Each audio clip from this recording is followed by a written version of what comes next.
Hello friends, today we are going to discuss arithmetic progression. In short, we also say it is AP, and understand how it is helpful in solving day-to-day problems. Let us consider the following pattern of numbers. Observe 1, 4, 7, 10, 13. Another is 1, 2, 4, 7, 11, and 3, 6, 12, 24, and 48.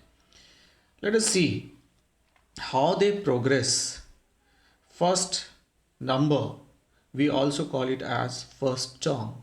The number occupying the first place is known as the first term, and it is second term, third term, fourth term, fifth term, and so on.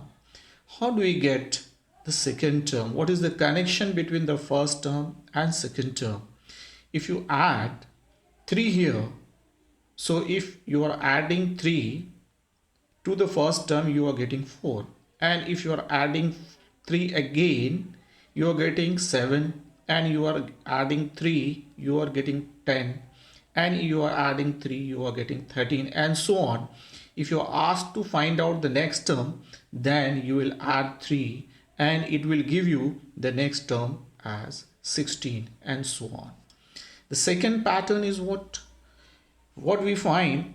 In the first, if we add 1, we are getting 2, but for here, so here you are adding 1, here you are adding 2, here you are adding 3, here you are adding 4, and you get a pattern.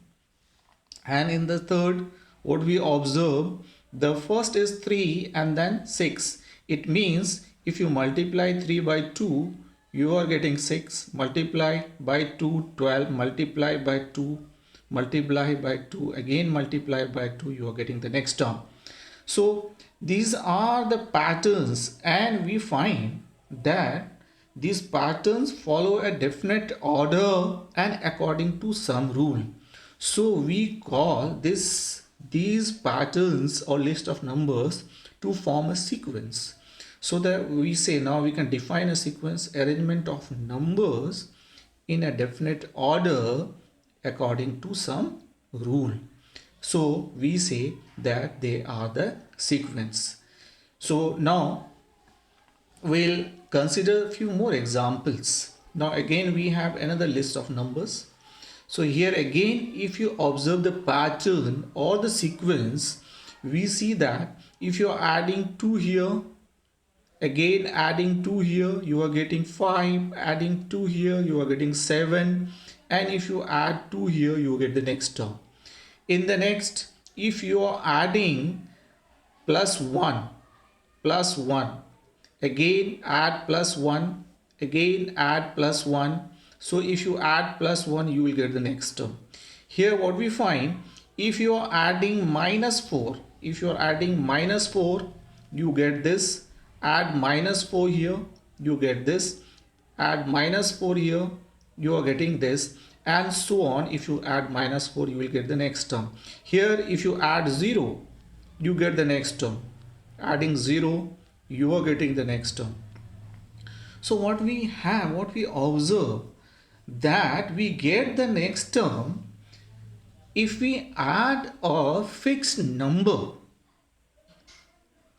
to the term. Say for example, is the first term. If you add 2, you are getting second, again on the same line. So we keep on getting the next number by adding a fixed. This fixed number we find here, it is a positive one, here also a positive one, here it is a negative one, here it is 0.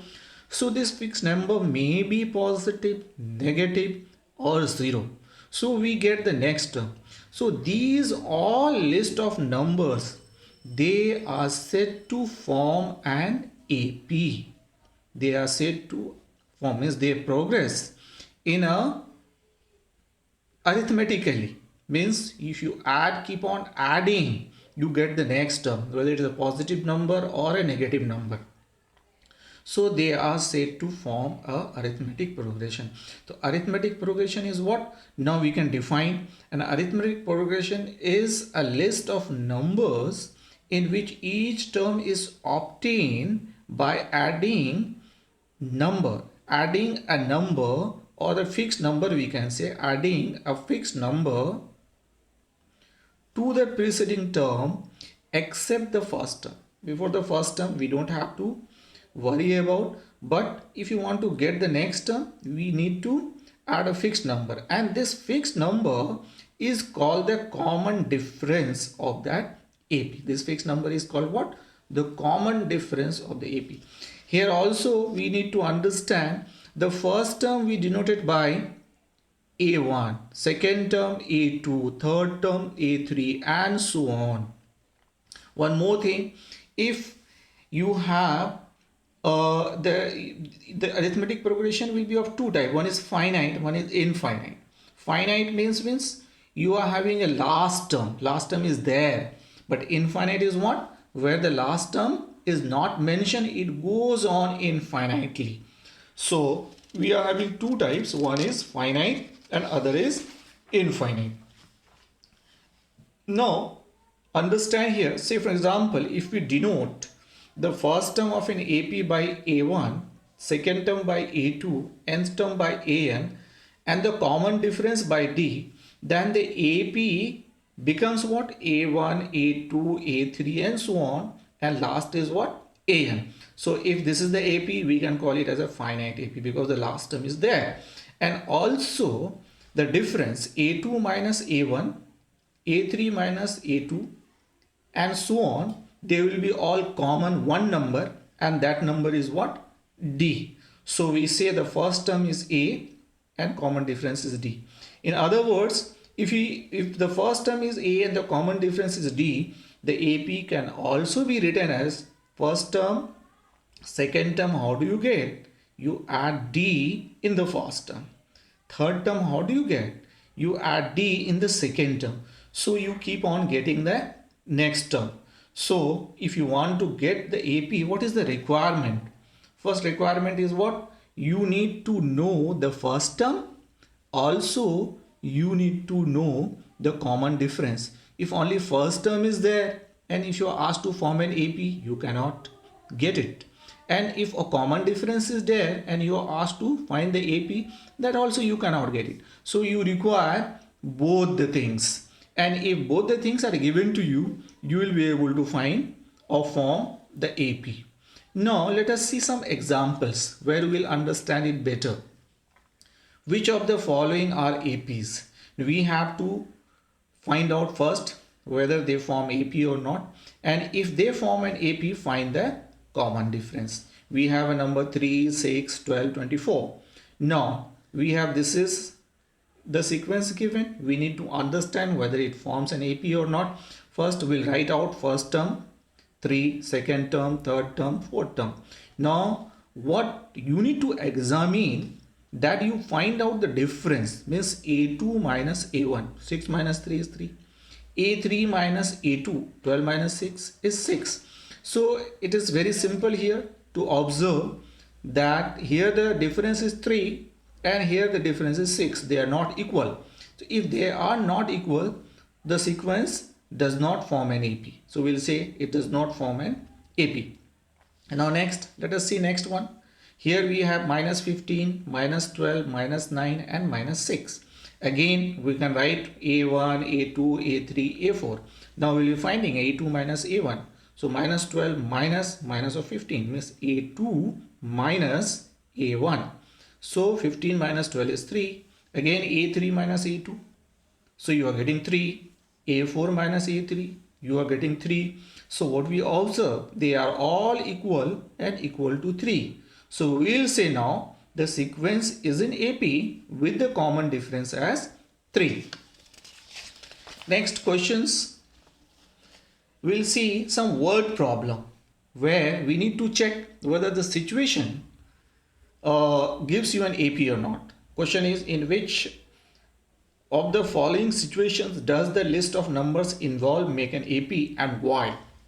First is that the taxi fare after each kilometer, when the fare is rupees 15 for the first kilometer and rupees 8 for each additional kilometer. So first what you have to do, first you have to get the numbers related to the situation. So we'll find out fare for the first kilometer is 15 given. So fare for the 2 kilometers. 2 kilometers. So 15 plus 8 because additional kilometer is 8. So it is 23. Now fare for 3 kilometers. So you have already paid 23. For 1 kilometer again you have to pay 8. So it gives you 31. 4 kilometers 31 plus 8 39. So the list of numbers are what? 15, 23, 31 and 39. Now we have to examine whether they form an AP or not. So we'll take the difference of the consecutive terms. So A2 minus A1, 23 minus 15, 8. A3 minus A2 again 31 minus 23, 8. A4 minus A3, 39 minus 31 is 8. So we observe that they are all same, equal to 8. So we'll say the numbers form an AP. Next question. The amount of air present in a cylinder when a vacuum pump removes 1/4 of the air remaining in the cylinder at a time. So this again we need to get the numbers first. So first assume that the amount of air present in the cylinder initially is x units. Now the amount present after first removal. So how much it is removed? 1/4 of the air present. So out of x 1/4 is removed. So we are getting, what is the balance now? 3x by 4. Now we are going for the second removal. For the second removal, the question says that whatever is present. So present is now 3x by 4. And how much you are removing? 1/4 of the present. So 1/4 of 3x by 4. So 3x by 4 and 3x by 16. Again simplify. It is giving you 9x by 16. So what we observe? We observe the numbers as x, 3x by 4, 9x by 16. Now take the difference. A2 minus A1. So it is giving you minus x by 4. A3 minus A2, it is giving you minus 3x by 16. Clearly we observe that they are not equal. So we'll say as they are not equal, so the list of numbers does not form an AP. Now we'll see second type of question. Here the question is what? For the following APs, they are all in AP. Write the first term and the common difference. Also write 3 more terms. Very simple way. Now we have in first question is 1 by 3, 5 by 3, 9 by 3 and 13 by 3. So first term we know whosoever is occupying the first place, that is first term. So we'll say the first term here is 1 by 3. Now for finding out the common difference, since it is in AP, you don't have to verify and check. You just take the difference of any two consecutive terms. So difference of these two terms, so we can write 5 by 3, the second term minus first term. It is giving you 4 by 3. So it is the common difference. Now you want to write next 3 terms. So what you will do? Here the fourth term is 13 by 3. So we are adding the fixed number, means the common difference, to get the next term. So it gives you 17 by 3. And in 17 by 3 again you add d. It is giving you 21 by 3, that is equal to 7. And 21 by 3 you add 4 by 3 again, it is giving you 25 by 3. So we can write now the first term is 1 by 3, common difference is 4 by 3, and next 3 terms are 17 by 3, 7 and 25 by 3. Another question. We have, this is the list of numbers. Now this root 3, root 12. Now first see whether you can take out something from the root or not. So we observe that yes, it is 3 into 4 and it is 3 into 9 and it is again this 16 into 3. Likewise we have. So we can write the numbers as root 3, 2 root 3, 3 root 3 and 4 root 3. So now we have first term is what? Root 3. Common difference, how will you find? Second term minus first term, it is again root 3. So next 3 terms we can write now. So here fourth term is 4 root 3, add root 3, 5 root 3. In 5 root 3 again root 3, 6 root 3, 6 root 3, again root 3, 7 root 3. So these are the next 3 terms. And these can also be written because initially it has been given under root. So we can take 5 inside, so it will become 25. 75, 6 inside means 36, 108, 7 inside means 49. So 147. So next three terms are this. So this is how we can have an approach for doing the questions. Now we have questions in the exercise. I think you will be able to solve the questions. Let us try the questions from the book. Thank you very much.